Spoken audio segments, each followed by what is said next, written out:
Yeah, thank you very much, Dr. Tashoma and the team. Sorry in case there are some interruption. As I told you, I have preoccupied activity, but just join you to open. And I'm driving, so that's why I cannot open my camera. So welcome everyone to this Ethiopian CAS webinar.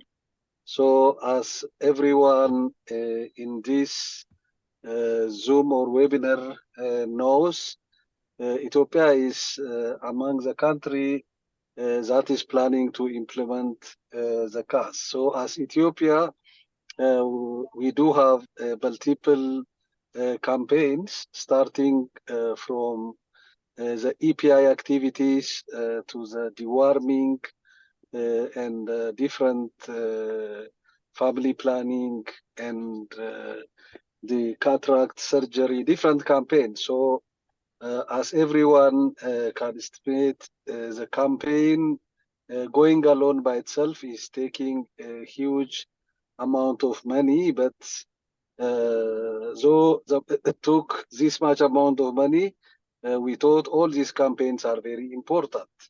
But to reduce such a huge amount of funds, we accepted the plan to bring or to cascade money of the campaign that can be combined together to combine. So that is where we are positioned too. So the detail of the presentation of Ethiopia will be going covered by Jala, and Lemma will also back up from the ministry side. But Ethiopia, from the very beginning, has a strategy, different strategies, and for these 3 years, also we have put some investment strategies. So in those strategies, we have planned to bring most of the things which can go together to go ahead together with a small amount of funding. So we are highly working on one plan, one budget, and one report activity. So bringing this campaign together is part of this activity. So we are happily planning to do it. And the procedure, the methods, how can we do that is under the discussion. So that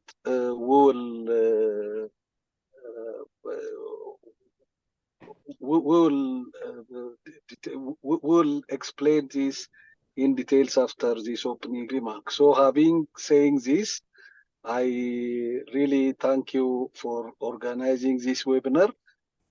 As long as I didn't start, I want to start another meeting, I will follow, and then I will hand over the meetings to the team to continue. Thank you very much.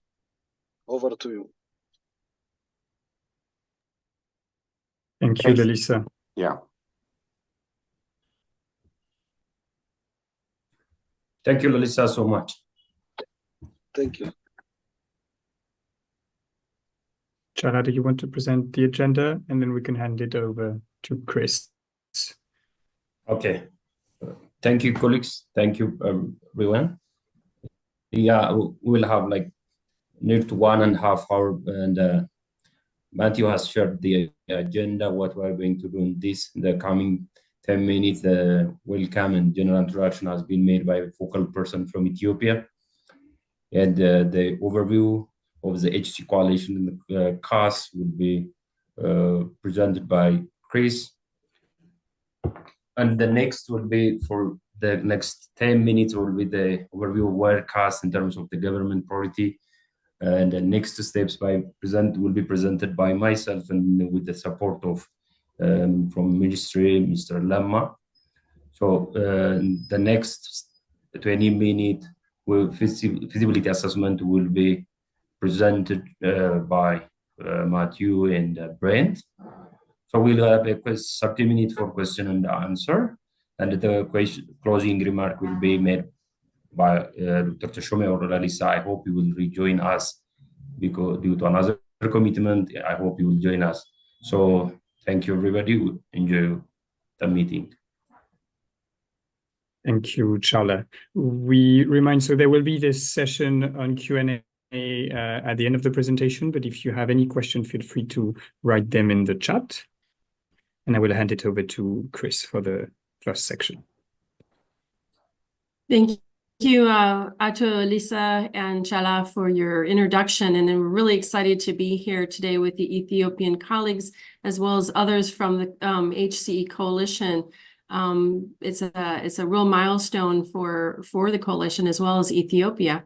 So I thought my role, again, I'm Chris Sarlis. I'm the director of the Health Campaign Effectiveness Coalition, leading the program office from the Task Force for Global Health for the coalition. So today, just very briefly, for those of you, some of you have been part of the coalition since we started many years ago, but others are new. So today I'll go over just real briefly what is the Health Campaign Effectiveness Coalition and our role, and more specifically this new, as people have mentioned already, the CAS, the Collaborative Action Strategy.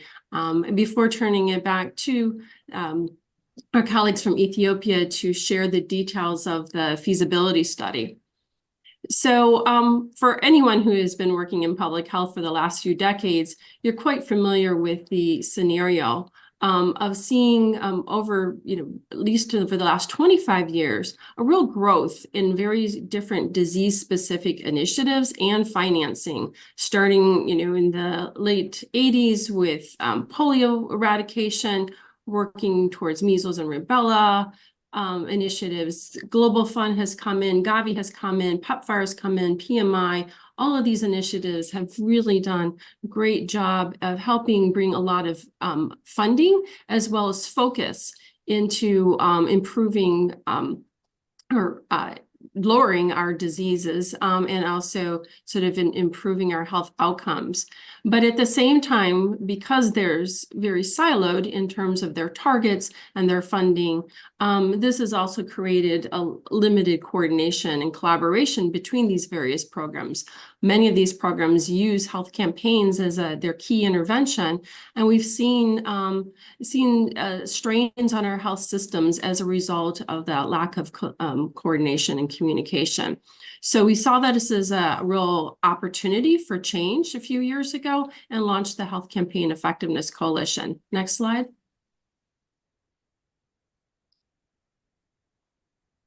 So in 2020, a group of partners came together from various different global organizations, countries, funding agencies, foundations, to think about a new way of working together. And that formed the basis of the Health Campaign Effectiveness Coalition. We are seeking to identify various best or promising practices among each one of our various different campaign programs. At the same time, reduce fragmentation, harmonize financing, and really strengthen the collaboration with the country leaders and funders and implementers. The coalition is led by a leadership team from those various different organizations.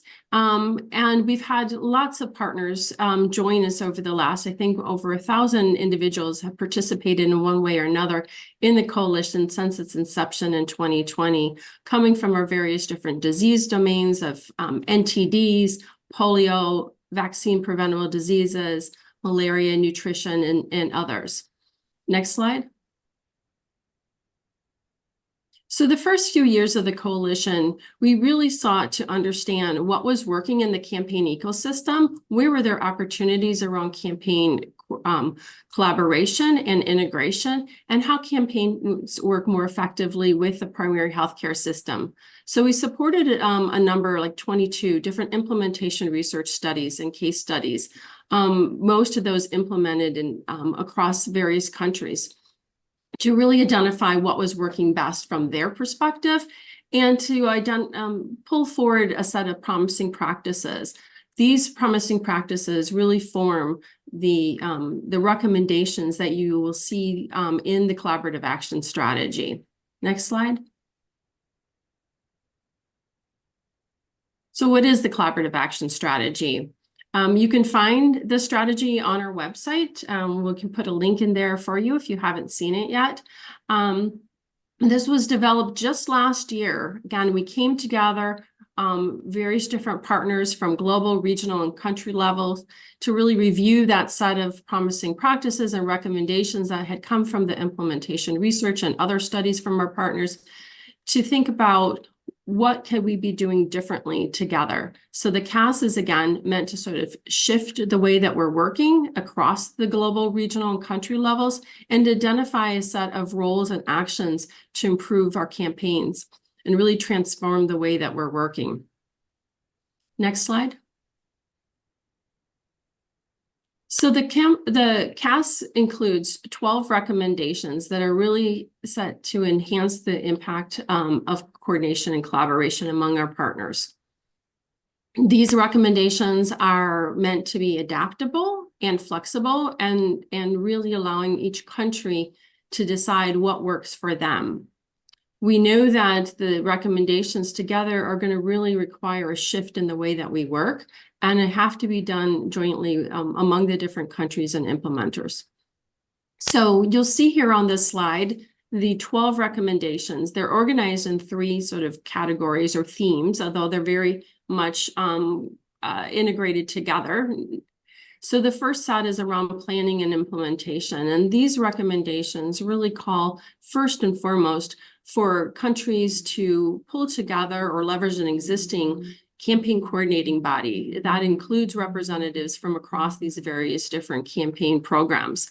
And to sit down and identify which campaigns or domains are most appropriate for an integrated or collaborative approach, and to then develop a multi-year calendar or schedule these campaigns. We know often one of the challenges that we have with campaign coordination or integration really comes down to we don't know what each other is doing. And so this calendar, this plan is really essential to begin to think about opportunities for improvement.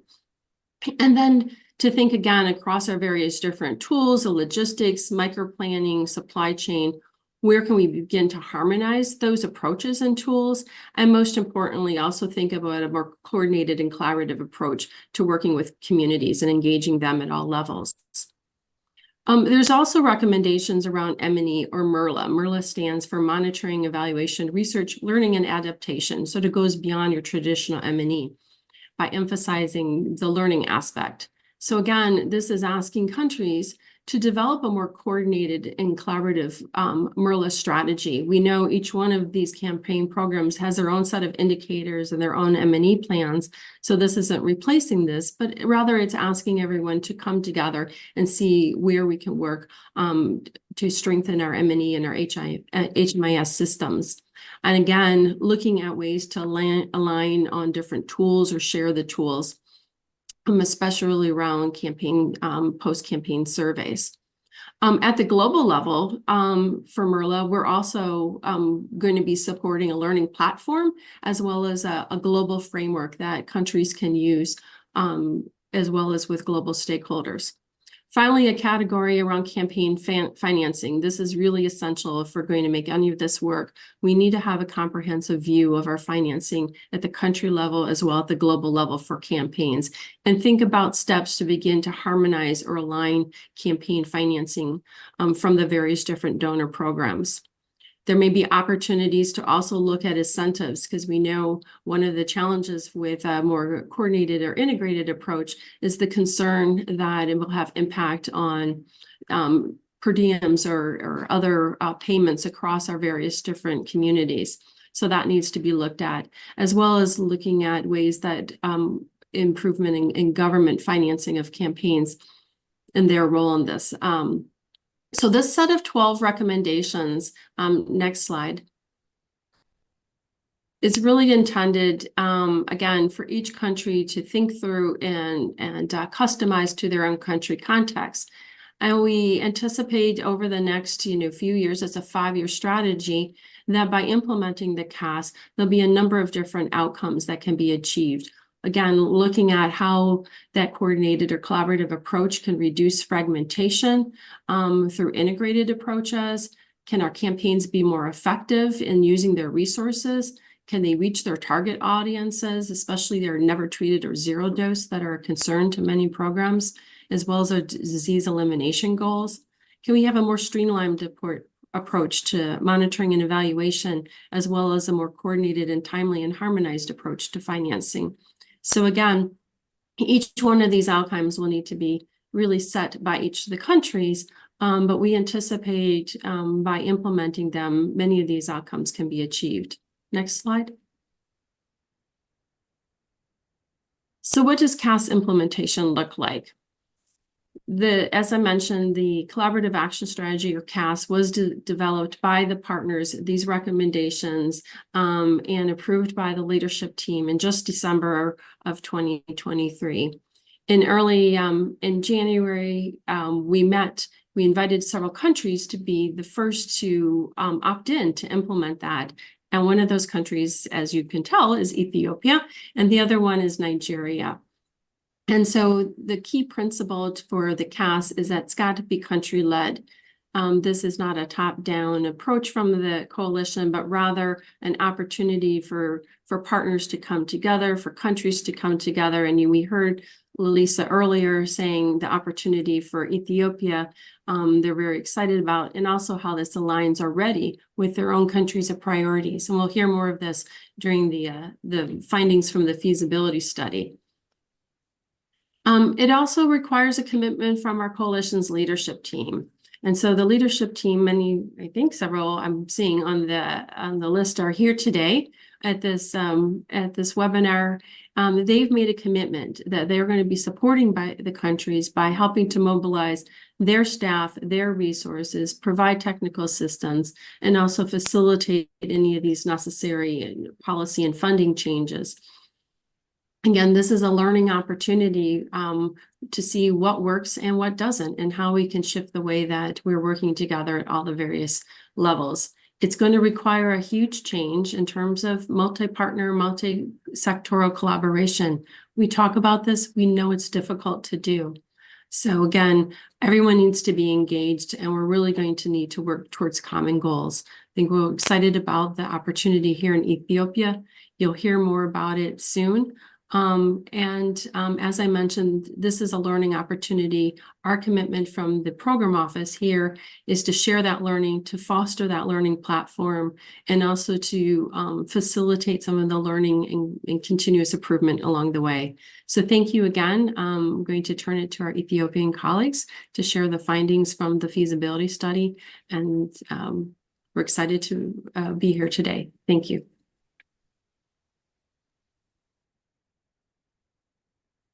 Thank you, Chris. I'll hand it over to you, Chala, for the presentation of the Ethiopian priorities and how CAS feeds into them. Thank you, Matthew. Thank you, Chris. The next slide. The next. Okay, thank you, Chris, for a wonderful presentation, and you've connected us how global it seems, and what has been done so far, how CAS was established, and the importance. And I'm going to present the case of Ethiopia.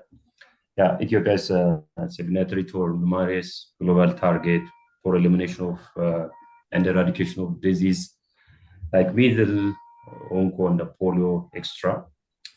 This is a complex. So for such complexity to resolve issues, campaigns are employed to bridge the gaps and quickly attain the goal. Many campaigns are planned in the country and Ethiopian ecosystem. But as we move forward, there are a fragmentation, there is stretching of resources, there is a campaign fatigue among the stakeholders. So consequently, this distribution has impacted the traditional and consistent provision of the health service. So doing CAS is very important to this country. As from my presentation, we have been in a country we've committed to different activities.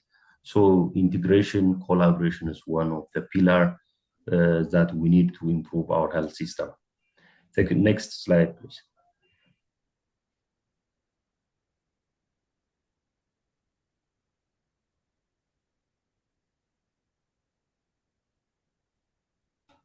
Matthew. You're not seeing. I switched slides. You're not seeing it. Okay, now I can see. Okay, yeah. In Ethiopian HSDIP, Health Sector Development and Investment Plan, there are pillars, there are principles that Ministry of Health of Ethiopia based on. That's based on equity, quality, and efficiency. Across, at the bottom, there is a governance, there is multi-sectoral collaboration that we are trying to do. And this, there are some elements which are incorporated at the input level in improving the health financing, medical products and supply, additional deployment or training of health workforce, community engagements through different mechanisms, and accessing the infrastructure, addressing different infrastructure issues in the country. And the most important, that will be assisted by health information in the modern or based on technology. That's what the country is trying to do. This will be, in order to do that, there is a quality service should be delivered at each level, from the primary up to tertiary level. That has been supported by health promotion, disease prevention, curative, and the rehabilitation service are among the services that the country is providing to the community.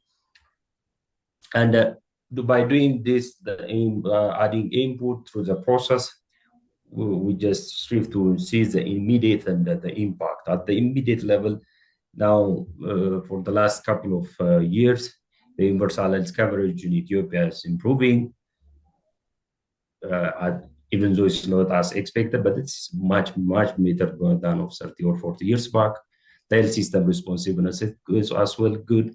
There is where people protect from health emergencies, the recent phenomenon and from COVID, different emergency in this country. So where the government is committed to such activities, the impact is very obvious. Improved health status. The past years, the life expectancy is improving, and economic gain also much better than the previous. Though there is long work to go for the country.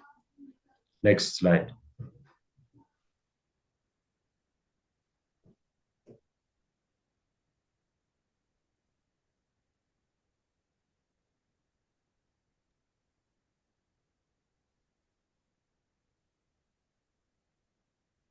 Yeah, in health sector development investment plan, there are 9 strategic objectives that has been stated by the ministry, formulated by the ministry. The first one is improving maternal, child, adolescent health and nutrition status, improve the disease prevention and the control, improving community ownership and the primary health care, improve access to quality and equitable medical health service, enhancing. These are some of the strategic objectives that stated in the Ministry of Health. In one way or other, these are related to, these activities are done by some of them by campaign, routine service provision. So collaborating health campaigns is very important in order to bring this strategic objective to reality. The next.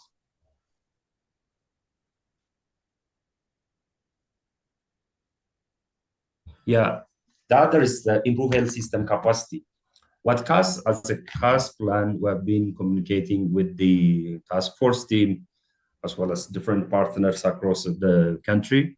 Improving health system capacity is very important. One, that we can improve the health system is by integration. So integration is very important to do different activities. So particularly in this case, health campaign effectiveness is very important to improve the health system in the country. There are innovative systems. It could be one of the example, innovating how to bringing different activities together to avoid the, as Chris has mentioned, the fragmentation, resource, maintaining the resource or proper use of resource is very important. And also there is improving pharmaceutical and the medical device management are the other government priority that will be implemented in the investment plan. Ethiopia has been going through different health sector developments, 1, 2, and now in the investment plan period. So this is at the right time. Implementing this activity will improve, will add important aspect to the next step, how the government is going to do to achieve this plan. And improving health financing is also very important. That most of activities, particularly financing, there have been a less financial aspect of allocation of budget due to a number of reasons, but through collaboration, through integration, we believe that this will be improved.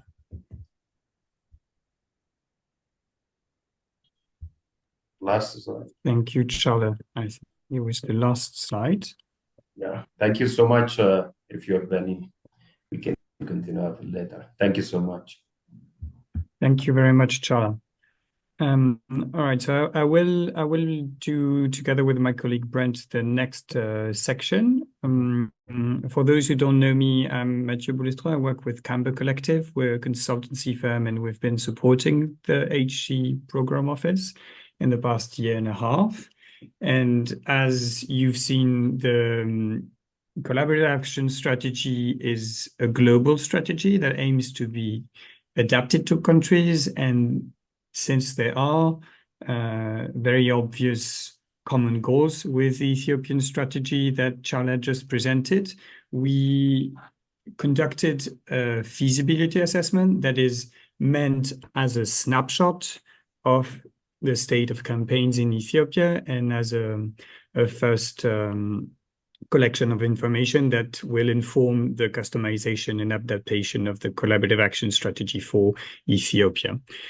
So I'll present to you what we did, but we had 4 clear goals. The first one was to understand the state of campaigns in Ethiopia. What are the current campaigns? What campaigns are planned? What resources are available? Who does campaigns where in the country? We try to identify who are the partners and the implementers of campaigns and who can be mobilized for CAS customization and implementation in the country. We try to identify risks, challenges, and opportunities for CAS implementation. And as a consequence, we have highlighted what recommendations of the global CAS are the most relevant for Ethiopian and what are feasible and how should they be sequenced in the coming months and years in the country. So I'll present to you the results of this feasibility assessment, but first we wanted to thank the people that we talked to. We've analyzed some documents and collected data, but most importantly, we've talked with over 30 people in Ethiopia representing a number of organizations, and they provided their valuable perspectives, and all the results come from this. We've been able to talk with most people from the Ministry of Health and also agencies like EPHI and regional stakeholders in South Ethiopia and Oromia. And we've also been able to exchange with valuable partners in the country, the Carter Center, Bill and Melinda Gates Foundation, UNICEF, CDC. And we've also reached out to other partners. And if these partners want to talk to us or add anything to the results I will present, feel free to reach out to us. So first, before going into why we ended up with these conclusions, we wanted to present to you what key messages we've identified. We have 2 main rows. First, the top row of this slide is the message that Ethiopia can build on a strong political momentum and previous campaign collaboration experience in implementing the CAS in the country. We've witnessed that there is a strong political will, as was presented by Chala. There are priorities in the country towards strengthening of the primary healthcare system, towards increased efficiency. And we've heard time and again that there is commitment towards integration, collaboration at the highest level of government. And this political will is a key thing to leverage for implementing the CAS in the country.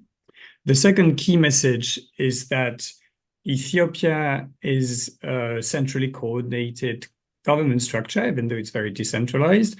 And this is a very strong point in the perspective of implementation of the CAS.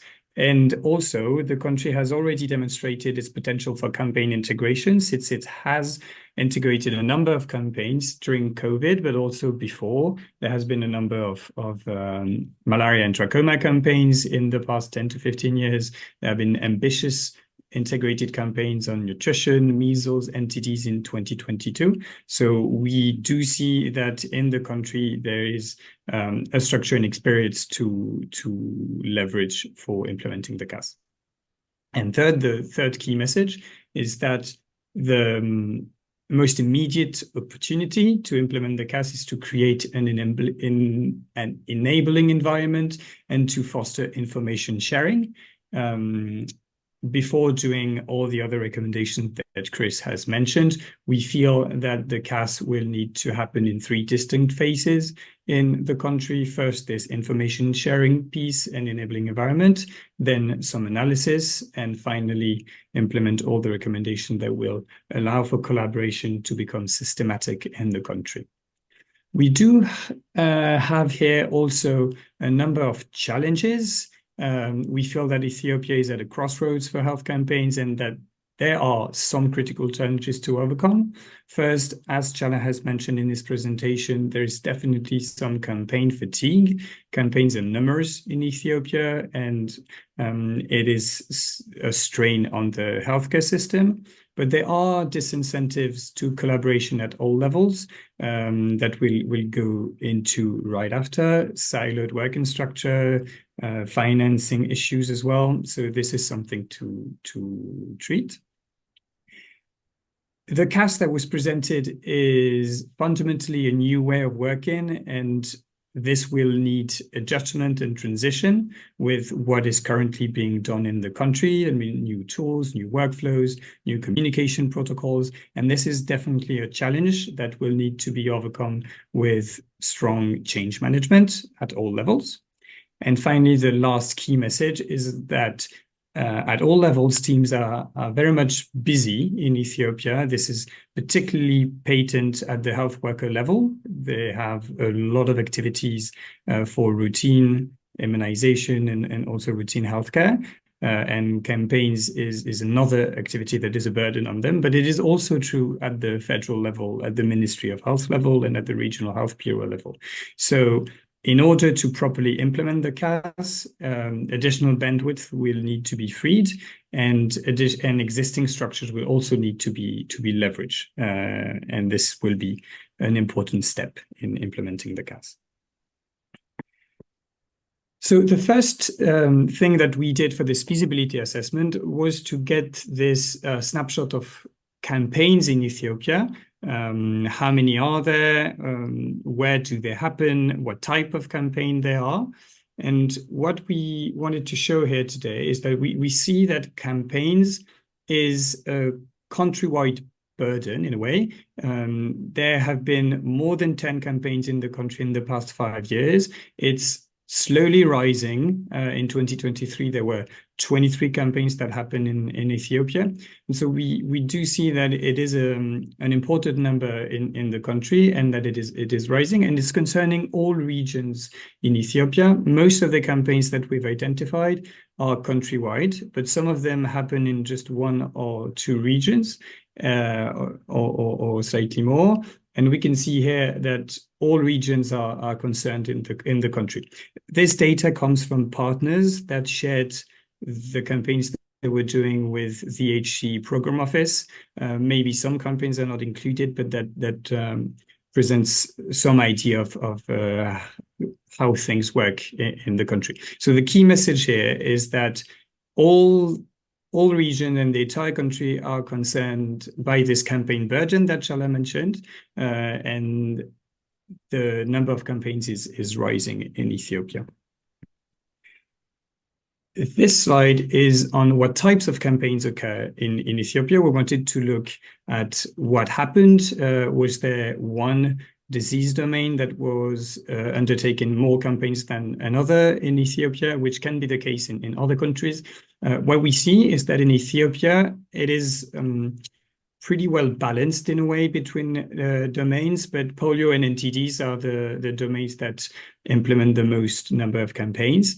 And the other key message is that integrated campaigns exist, but they are still limited compared to solo campaigns in a way. And that can be explained by sometimes incompatible calendars, by different funders. We do know that immunization campaigns are largely funded through Gavi, that malaria campaigns are funded by the Global Fund and PMI, and NTD campaigns are mostly undertaken or funded by the Carter Center, EndFund, and Orbis. So the key message here is that Ethiopia is concerned by all campaigns, so there is very much value to be had by increasing collaboration and integration. And the fact that integrated campaigns are still limited in the country illustrates that there is potential in working together towards increased collaboration. So what we've undertaken... The recording has stopped. In this feasibility assessment is we try to highlight a number of strengths, weaknesses, opportunities, and threats for Ethiopia in the context This of meeting is being recorded. Implementing the CAS. The goal being to highlight where the country is on integration and collaboration and where it can go. We have more developed slides for those who are interested, but here is just a synthesis of that analysis. The key strength we wanted to highlight for the country is that, as I mentioned, Ethiopia is a strong centrally coordinated government, and that structure is used by all campaigns in the country, and that is definitely a strength that can be effectively mobilized in implementing the CAS. The second key point is that all campaigns run through the same health extension workers that are part of the primary healthcare system.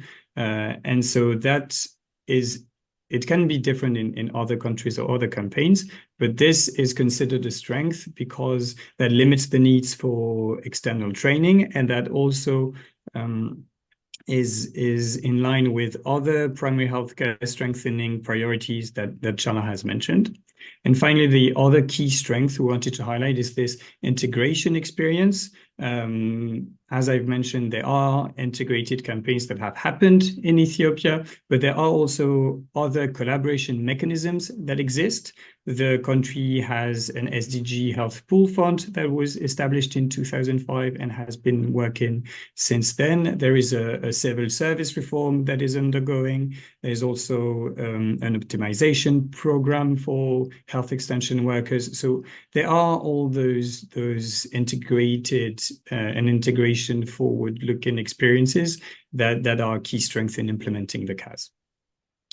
We wanted to show what were the weaknesses in the Ethiopian system currently in the perspective of implementing the CAS. The main one, and that was touched upon a little bit by Chris and Chala, is that there is scarce communication between different teams and departments. Teams try to integrate campaigns within their own scope, but collaboration, when it happens, it is not systematized, and it depends on individuals wanting to do it, on individual willingness. And we have not witnessed a shared campaign calendar between different departments and teams. And teams very much work in silos, even though they communicate with the same people, with the Strategic Affairs Department, with regional health bureaus. And the second main weakness is, as I've mentioned, that human resources are overburdened, both at the Ministry of Health level, but also on the field. Health workers have very little bandwidth, and campaigns are very time-consuming. So this is definitely a weakness in doing anything more or anything different.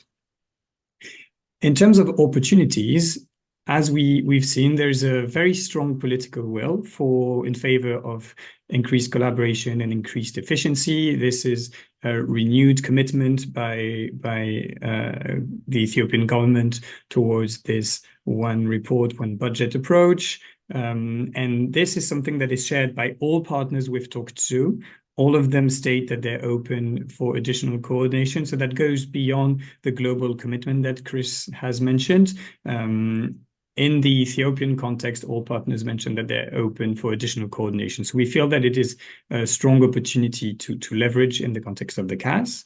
We have witnessed that there are easy to reach opportunities or low-hanging fruits in a way. As I've mentioned, campaigns in Ethiopia are numerous and they're fragmented. And we have worked together with a partner of the program office, Linksbridge, that has this algorithm identifying potentially missed integration opportunities in campaigns. And in the campaigns that we have gathered since 2019, a third included a potential missed integration opportunity, and it is likely to continue being the case in coming months and years. So there are low-hanging fruits that can be capitalized on pretty fast. And finally, the last opportunity to leverage in Ethiopia is that there are a number of coordination committees. There's the Joint Coordination Committee, the ICC, that most of you know about. And also there are processes that could be leveraged. As I've mentioned, most departments in the Ministry of Health liaise with the Strategic Affairs Bureau. They all communicate with regional health bureaus as well. So these processes and coordination committees are elements of the Ethiopian infrastructure that can be leveraged in implementing the CAS. And even in terms of structures, the country does not come from scratch. So this is a clear opportunity to capitalize on. And finally, we wanted to highlight a number of threats that could hinder our collaboration and integration efforts, even though everyone commits to them. Of course, implementing this strategy will mean shifts in norms and potential resistance to change by teams. So that will mean that effective change management will be needed and potentially additional time, effort, and support, both by the government, but also by partners in the country. And this could be a threat if this additional time, effort, and support cannot be mobilized. The second major threat is that we have heard from multiple partners and interviewees that there was a need in more flexibility in funding, specifically on disbursement schedules or in earmarking of funds, so that resources could be mobilized collaboratively or at least at the same time. And because of processes, some partners might not be open to this needed increase in funding flexibility. So that is an identified threat. And finally, the last threat that we've identified is that those structural challenges that we've identified, disparate systems, differing objectives between teams, will likely continue to exist in the foreseeable future. And even though teams will work on that, it could be hard to overcome competing priorities between different teams and different targets. And this is a potential threat to the implementation of the CAS in the country. So I know this is a lot of information. We wanted to highlight what we had observed and heard from stakeholders in the country as a first base, but there is still a lot of work to do to adapt and implement the CAS in the Ethiopian context. So I will hand it over to my colleague Brent to mention the next steps for this wonderful endeavor. Thanks, Matthew. And I do see a message in the chat box about the need to add security as a threat. So that's noted as well. I appreciate the comment. So in terms of the what does this all mean? So we received feedback as Matthew just walked through during interviews, and based on that feedback, we tried to sequence the 12 recommendations within the collaborative action strategy. And Matthew touched on this a bit earlier, but I'll just walk you all through it. The first phase that we identified is this enabling phase, and really this enabling phase is just simply about socializing the collaborative action strategy at the appropriate level and with appropriate partners. That is obviously ongoing. That is one of the reasons why we're holding this webinar today, and we'll have an in-person kickoff for the collaborative action strategy and the technical working groups in Ethiopia on this Friday. But it's also simply about information sharing. It's simply about sharing information about campaigns and campaign schedules from one department to another department, and between departments, from the malaria department to the immunization department to the NTD department, etc. And it's starting to build. It's starting to build a shared plan, which I'll get into here a bit in a moment as well. And then this next phase is about initiating. This is about identifying integration opportunities, specifically recommendation 1B for those who are familiar. It's about aligning the MERLA processes, and it's about developing a systematized plan or an implementation plan. And this last phase, the intensify phase, is really about making collaboration systematic or systematized within Ethiopia. It's about harmonizing funding practices, but again, it's about building a systematic communication structure and process so that campaigns are coordinated, not in an ad hoc manner, but in a coordinated and systematized manner. Next slide, please. So in terms of support needed, what you'll see here is the types of support in 4 different categories or themes, and also some examples or specifics there in the bottom row. The first is about political commitment, that Matthew talked about being strong, but that commitment and political commitment needs to continue and happen at the national level and flow to the regional and local level as well. It also requires the CAS to be considered in strategic plan refreshes as well, which was noted on numerous occasions during our stakeholder interviews. In terms of stakeholder involvement, so again, there's a need to include community level stakeholders within this CAS customization and implementation plan development process. We suggest including regional representatives in the National Steering Committee, which is recommendation 1A, again, for those that are familiar with the Collaborative Action Strategy recommendations. Matthew talked about this just a minute ago when he delivered the SWOT analysis, but there's the importance of flexible funding, particularly the development or the integration of flexible funding in upcoming budgets.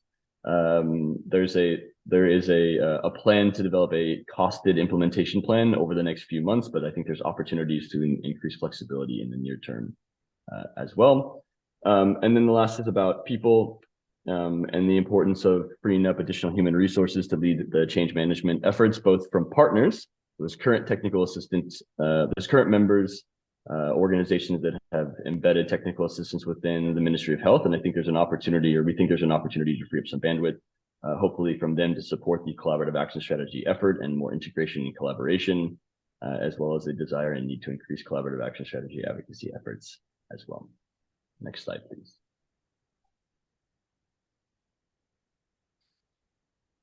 So in terms of a timeline, kind of at a very high level, we developed some of the key milestones over the next year. So as I noted a minute ago, there is a standing up of the National Steering Committee, and the technical working groups that will hopefully happen this Friday in Addis, and there'll be a drafting of terms of reference. I think critically, the technical working groups will focus on the customization of the Collaborative Action Strategy. So as Chris mentioned earlier, the Collaborative Action Strategy was developed with representation at the global, regional, and country level, including members from the Ethiopian Ministry of Health. But it is a strategy that is country agnostic, not country specific. So over the next 6 weeks or so, the technical working groups will focus on shifting that language from one that is more agnostic or broad to country specific, Ethiopian specific content. And then we'll have a CAS customization workshop or validation workshop that is likely to happen at the end of June. And then move to the development of an implementation plan that, as I said earlier, hopefully has a costed budget, includes dates, and a more specific ways of working and implementation of the Collaborative Action Strategy in Ethiopia. It will be recommendation specific, and then hopefully subnational implementation towards the end of the year. I'll stop there. I think the next section for our webinar today is a Q&A, but we'll just ask Matthew or Toshomi if there's any additional points to add.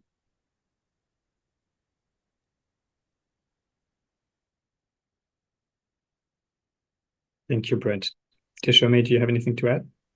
No, thank you very much. You have covered it very, very well, and I don't have anything to add. So I think we better give the time for discussion. I think, especially that special comment given in the chat box about the insecurity or conflict in the country is one of really the big threats that we have in implementing the CAS as we move forward. So that's really a very good observation. And over to you and for open for discussion. Thanks.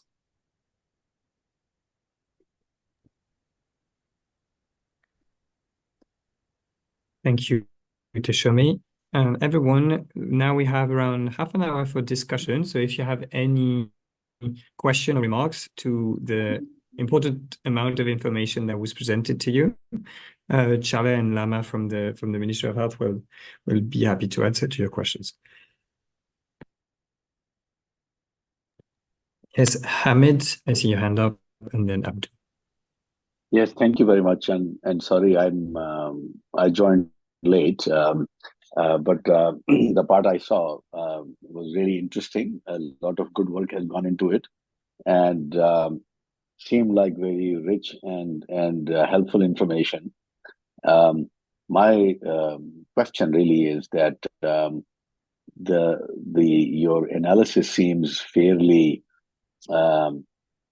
what you would expect, I suppose, based on our initial discussions that we had in Addis. And I had two questions. One is that did you find anything that you were surprised with in this? What was, if there was anything unexpected? And then secondly, just thinking of the human factor, do you think are there some concerns people have about whether this is the financial or other material incentives somehow will create difficulties for them? So this moving forward would actually be a disincentive in a particular aspect of implementation of the CAS. So if you could just reflect on that, that would be helpful. Thank you. Thanks, Hamid. So to respond to the first question about was there anything that that we heard or there takeaways that were unexpected. I think the level of integration that happens or has happened in Ethiopia organically over the last 5 years was something I don't think we expected going in. There are integration examples that have occurred but have not occurred or started at the national level, but occurred at the local or regional level. So essentially, campaigns were planned by different departments, and those plans or micro plans were sent to the regional level or the local level. And they simply, because there was a lack of communication, there was no pre-planning for collaboration or coordination amongst those campaigns. But once they were sent to the local or regional levels, they were integrated. And we heard that over and over again, that was happening, but again, not planned at a national level. So I think it just highlights the fact that there are structures and there's infrastructure and examples of integration in place that can be leveraged. To answer your second question, which I'm now forgetting, Hamid, apologies. Matthew, you can jump in with the other question. Incentives. Yeah, go ahead. Teshome, go ahead. No, go on, Teshome. Yeah, Hamid was asking whether there was some fears or some kind of discomfort, expressed by the integration experience, perhaps that could really affect some of the siloed programs and especially at implementation level, if that was really considered as a threat. I think it has been mentioned in the threat, but you can elaborate more on that. Thank you. Yeah, thanks, Teshome. Yeah, I mean, we heard from numerous stakeholders of the desire to better integrate, but we also heard reticence at times that integration, and I know we've talked about this previously, that integration could lead to reductions in effectiveness. And I think that on multiple occasions, folks would say, yes, very excited for integration, collaboration, that's important. But also, first and foremost, we need to make sure that the effectiveness of our program continues. And I think there's an opportunity, particularly with recommendations 2A and 2B, to build a monitoring, evaluation, learning, and adaptation approach that is coordinated and that members of different partners and departments can feel comfortable about in terms of that specific reticence and the potential or perception of decreases in effectiveness. Over.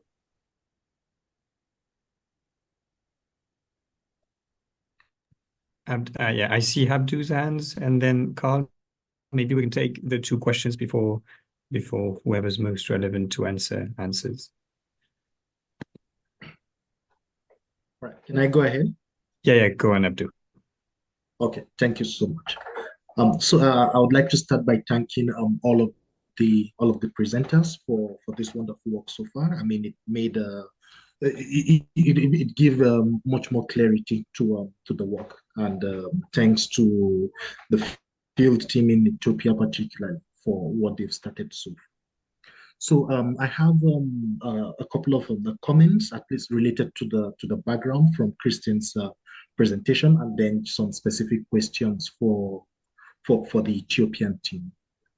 I mean, Christine very eloquently explained how all of these various campaigns evolved over time and became at different time points. And of course, like we already know very much, our healthcare system is more of a complex adaptive system. So as these programs are introduced, the health system sort of reshape itself and to model around all of these various campaigns. And so if you go to a typical Ministry of Health, or you go to a typical healthcare facility, in fact, you would see that all of these different programs, those health workers in those facilities, and even those program managers are individuals that are basically assigned to all of these programs. So, for example, you would see somebody who is an NTD focal person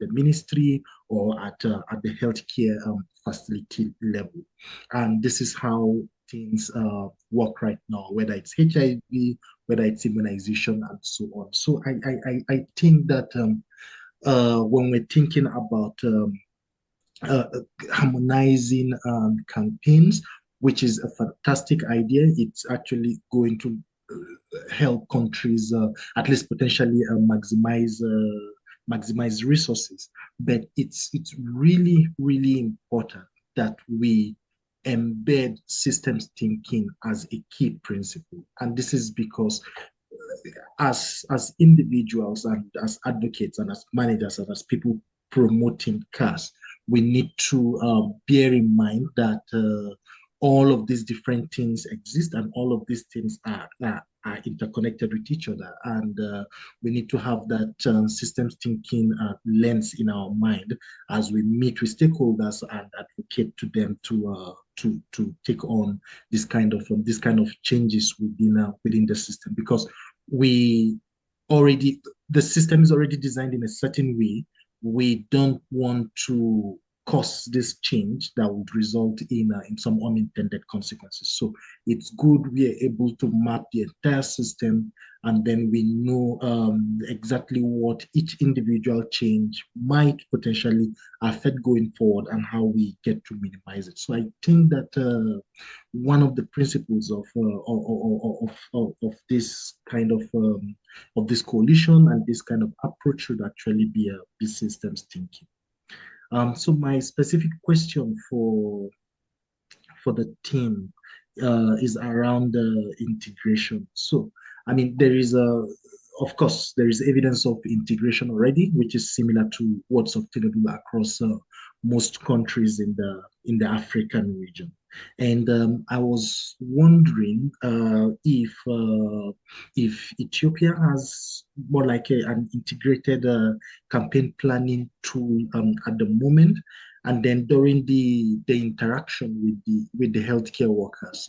I don't know if you got any feeling or their perception or what they think about motivation, because when we talk to program managers and even health workers in facilities about integration, most times it's either people outrightly just feel like it won't work, or people become very productive of their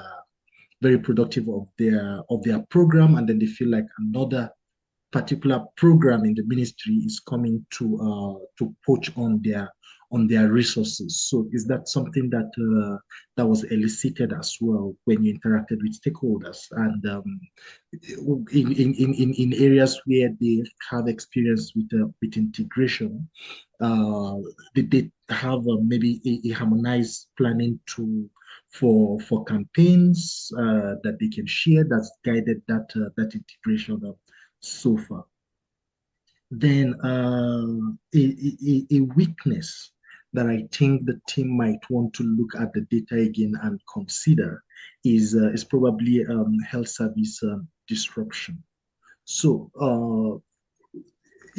because different individual health workers, frontline health workers in our facilities are tasked with different duties, and so if we are integrating campaigns and then if we're integrating campaigns, then it means that in principle, we're actually pulling more people from that particular healthcare facility at a point in time to participate in these kinds of campaigns. And depending on the kind of services that are integrated, it means that a good chunk of health workers in a particular facility would actually be taken out to participate in campaigns. And so in periods where we're doing this massive integrated campaigns, there are possibilities of service disruption, and that's something that needs to be captured and made very clearly, so that decision makers are actually looking at that, and then we're planning these kinds of integrations around in a way that actually minimizes health service disruption in health facilities, because we might be doing something good and again creating problem for individuals in communities at another point. And then my third question is around health emergencies, and that leads to the last one. How extensively were individuals that or the agencies that deal with health emergencies consulted, and do we have, from the opinion of stakeholders, the potential campaigns that they feel can be integrated, and are people in emergencies actually open to collaborative campaigns going forward? Thank you so much. Over. Thank you very much, Abdul.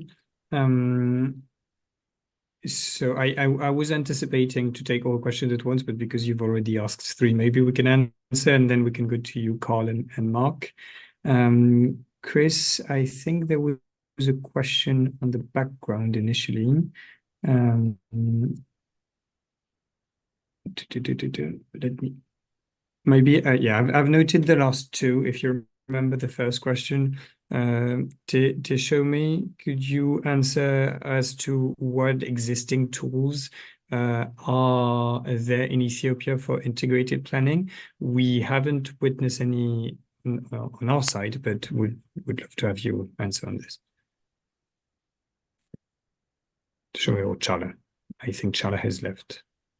Yeah, I'm here, but I'm not sure what kind of tools are really available for integrated planning. But generally, so far, the experience has been each department, like, for example, the immunization department or the maternal child health department, they were trying to do some kind of integrated activities with the immunization, adding some nutritional components or some screening of this and that, some diseases, or growth monitoring and so on. Otherwise, in the first place, I have never seen any kind of collaboration or integration across programs. It has always been within the programs. So I don't really have any experience, or I don't have any information whether a kind of tool for integrated planning exists. Dr. Teshoma. Perhaps. So yes, perhaps. Hello, who is that? Lelisa. Lelisa, yes, please jump in. Okay, if Lelisa is around, maybe, yeah, that would be excellent. Please come in, Lelisa. Are you here, Lelisa? You started talking and then. Yes, Lelisa. Yes. Yeah, such questions, I think it's better to be handled by us, Yes. because I joined to respond to these things. But first of all, who is asking this question? Because the person, I just joined now, the person who asked this question knows some of the integration in the ministry. Probably he wanted to emphasize on it. So in most of the activities, for example, while starting from the COVID vaccine, there were some integration. For example, when we go house to house, we will look for club foods, zero-dose vaccines, cataracts. So we were doing different integration while we were going for campaigns. So there are some very good initiatives, but it was not that organized. So we do have some tools to integrate campaigns and different house-to-house activities. So we have some initiatives and we want to build up on it. That is the right way to respond. Unless I misunderstood the question. So we do have some tools to do. Great. Thank you, Lelisa. And there was another question that I feel that maybe Matthew, before you proceed, Brooke Ebeda has put in the chat box, there is a Warada-based planning tool already, but I'm not sure whether that is really meant for campaigns. But Brooke, you can elaborate if you have any experience with that. Yeah, thank you very much, Dr. Teshoma. So the Warada-based planning tool really incorporates all indicators on the national HMIS or the HIS2. So it does also have MDA targets included there, but we did conduct an assessment on how well NTD interventions are captured under Warada-based planning tool by this year. And we have observed that even the MDA activities are not well and comprehensively incorporated in there. Like, for example, some budgets might be reduced, and there were lack of capacity in properly documenting unit costs for MDA and also other NTD activities. So that is one thing that we have identified, and we will be enhancing going forward so that NTDs are better represented under the Warada-based planning tool. So if entities are well represented under Warada-based planning tool, then activity timelines, schedules, and also even budget-wise, everything will be synchronized under the Warada-based management and planning process. Thank you, and over to you. Thank you, Biruk. And Lelisa, the second question I noted from Abdu, and I feel it would be better for the ministry to answer, was this question around the motivation for health workers and program managers towards integration, and whether they felt protective of their own program and scope, or if they were excited about the prospect of more integration and coordination. During our assessment, we heard a lot of positive things around collaboration and integration, but we would love to hear the answer of the ministry. Yes, thank you, Martin. So on motivation for the integration, I don't know if we need to motivate health professionals to integrate their own activity, because integrating activity by itself is a motivation for me. because people are going different campaigns at different times. So going repeatedly to similar activity and bringing those activity and going once by itself is a motivation. But I can understand what is in it, because there are sometimes paradigms, some activities. So when it reduces, people may need motivation. But to do so, I think we need to have an advocacy discussion with the entire staff. As most of you know, this one is just the beginning of the activity. We are on the planning phase. So on that planning, we involve health professionals from top to bottom, and then we'll look into the reflection. So we'll see that if we need additional motivation or not. But the motivation incentives, it won't stop because we organize it or because we make it together. They won't lose their incentives, because as most of us know, in Ethiopia, we won't use a monetary term as incentive, but there are trainings, there are also short-term educations, promotion of positions are considered as part of incentives. So those will continue. But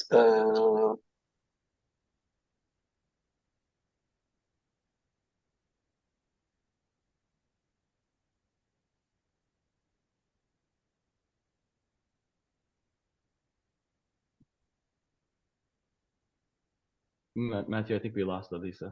Okay. Yeah, I wondered if it was just me. Thank you, Brett. Well, thank you, Lisa, for this answer. We can take, there's one question on the chat, but we can take Carl and Mark's questions. Carl? Mathieu, thank you. Thank you so much for the opportunity, and thank you to the presenters. My question relates to field epidemiology, the Ethiopian Field Epidemiology Training Program, FETP. You know, given the mandate of FETP to strengthen health systems and to ensure global health security, I was curious to know to what extent FETP has been involved in the CAS initiative, or what are the points of leverage between FETP and CAS? Thank you. Thank you, Carl. And maybe we can take Mark's question as well and answer all three questions at once.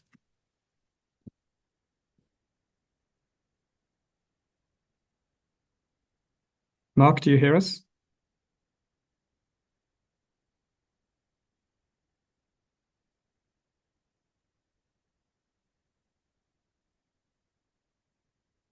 All right. Well, we don't hear you, Mark. So if you're able to open your mic, please jump in. Brent or Tishome. Oh, Mark, yeah, we can hear you now. Sorry, can you hear me? Yes. Okay, thank you. A quick point to start with. You know, I think it's important to remember that integration is many layers, and it's not just co-delivery of antigens. It starts really at, many people have talked about calendars. And so my question, you know, I think it's, we're talking about having the different organizations that are doing campaigns compare calendars, but I think it would be much more effective to have a national calendars more centralized. I don't know if there is a central, you know, not just a campaign calendar, but a health calendar in Ethiopia. And if the partners, HC, really have tools, it's very complicated to try to develop a comprehensive calendar that includes holidays, weather events, different campaigns, different non-campaign health activities. And I think that integration would be really one of the first things to start working towards. I think it's important in trying to integrate campaigns to provide a lot more, have more better definitions of the campaigns themselves. For each intervention, you have to understand what's the target population, what's, you know, in terms of age, but also in terms of geography, and what are the formats of the intervention. In looking at the links bridge analysis of missed opportunities, I think that there wasn't quite enough detail to say, well, this really was a missed opportunity because, you know, the method of delivery was different or the target age group was different. So I think it's to make those analysis, you really have to have a better definition of what the, you know, what the intervention is. Another thing that I think would be very helpful, and I don't know how much this has been done, is there are the next layer of campaign integration would be at the micro planning and having micro planning tools. The key components that, you know, as an epidemiologist, I think in terms of things in terms of person, place, and time. And time, you need the calendar. Place, I don't know how it would be very helpful for all campaigns and for routine healthcare to have better definitions of WREDA level maps and also of healthcare facility catchment maps. This is something that would help for micro-planning for all campaigns and for routine immunization. But I think this would be something that this task could kind of try to help coordinate developing GIS-based maps, I would suggest, that really define what the catchment areas are for the healthcare facilities and what the WREDA boundaries are. In a lot of situations, we've seen that the places that get missed are kind of on the borders between one WREDA and another, or in between healthcare facilities and aren't really captured. And then the other component is the person. I think it would be very helpful. It's to develop tools to identify the populations in each settlement, you know, and each household. I mean, for a lot of campaigns, we do a walkthrough micro planning and count the number of people in our target population. It would be better for, you know, to do that across campaigns and do it once a year and kind of identify where the populations are that need to be served, and not have to do that for each different campaign. So just asking if there is a national campaign and if people are working on some of these other tools. Thank you. Thank you very much, Mark. Yeah, noted on the Lex Bridge. It was a starting point, and they're continuously working on their algorithm. So we will flag that to them, and it's only a starting work. On the emergency programming questions that came before you and in the chat, we did interview EPHI and some partners that are also working on emergency campaigns. It will be more challenging to include than planned campaigns, but it is part of recommendation 1B. And in the customization and implementation of the CAS, the goal is to find a way to integrate campaigns with emergency into the CAS where it is relevant. And I will point the other two questions to Lelisa.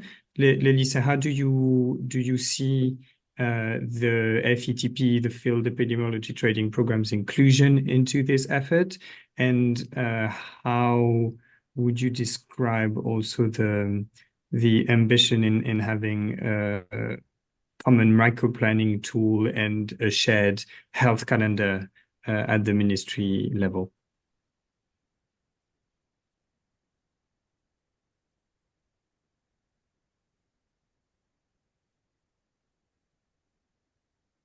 Elisa or Chala Ulama, anyone from the ministry who's ready to answer.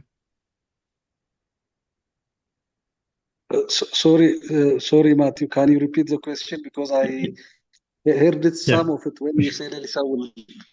Yeah, so the two questions that we heard and are more relevant for the ministry are: how are the field epidemiology training programs included in this?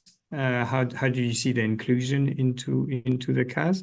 And the second thing was, is there a health calendar at the ministry level, and how do you see common micro planning tools or planning tools going forward? Yeah, what we are planning is not only field epidemiology. Every program is. You're muted, Lisa. Oh, you're back. Sorry, can you hear me? Yeah, we can hear you. Yeah, because I'm using my phone and when people call it is disconnecting. Sorry for that. Yeah, every health program will be included, including the field epidemiology, if they consider it is different. But every program will be part of this thing. And about the health calendar, you know, we are practicing.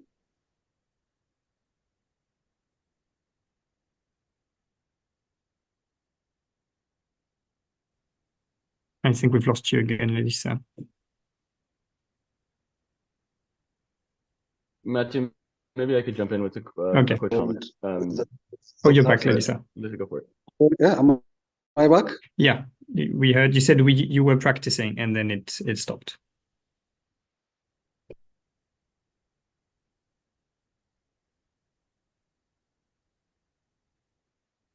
You're not back, though. Brent, do you want to jump in?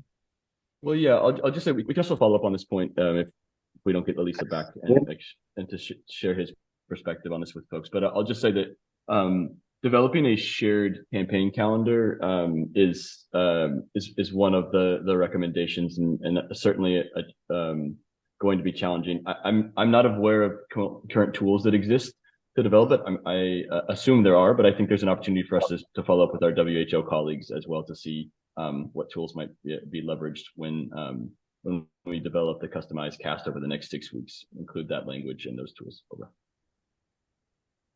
Thank you, Brent. Lisa, are you back? Yeah, I'm back. I hear Brent was responding, and that's why I keep quiet. So, yeah, you know, in planning, we do practice different kinds of planning.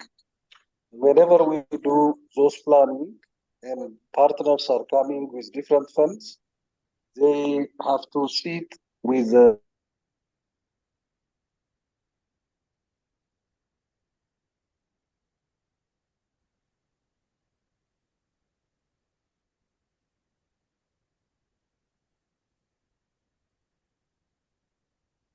We've lost you again, Lisa.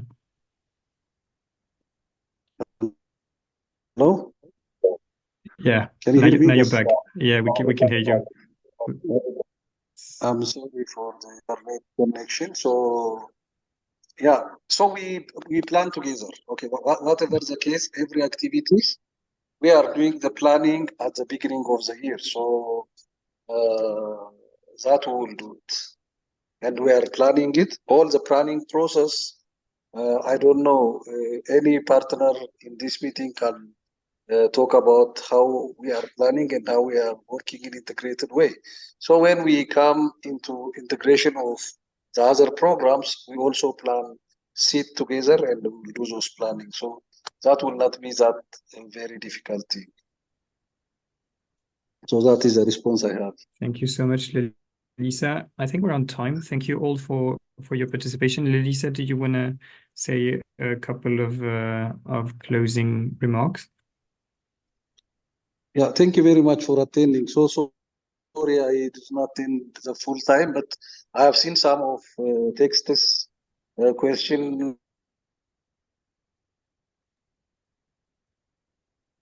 Chala. Sorry. You're here. Can you hear me hear you. Yeah, some of the texts like the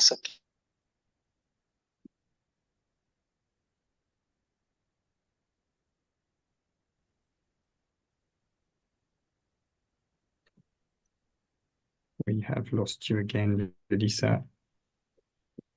Chala, yeah.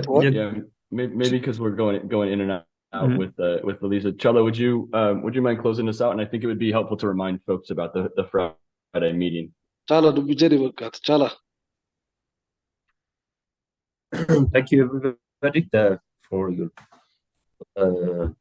We will have the meeting on Friday for in-person meeting at Ilili Hotel. So we will have folks from Ethiopia. So we're going to present what we have, for the global community, we would like to say thank you very much. And then Lisa has a little bit of connection problem. So I think it's back now.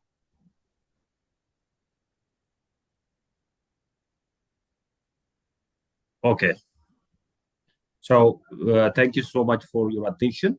It was a very fruitful day. Yeah. Thank you. Thank you, everyone. I think we can close it. Thank you. And we'll also have copies of the recording available for those who missed it. And I think if there's additional questions, please feel free. We can answer those offline. So thank you again, and congratulations to the Ethiopia team. Thank you. Have a good day. Thanks, everyone. Thank you. Thank you. Thank you. Thank you.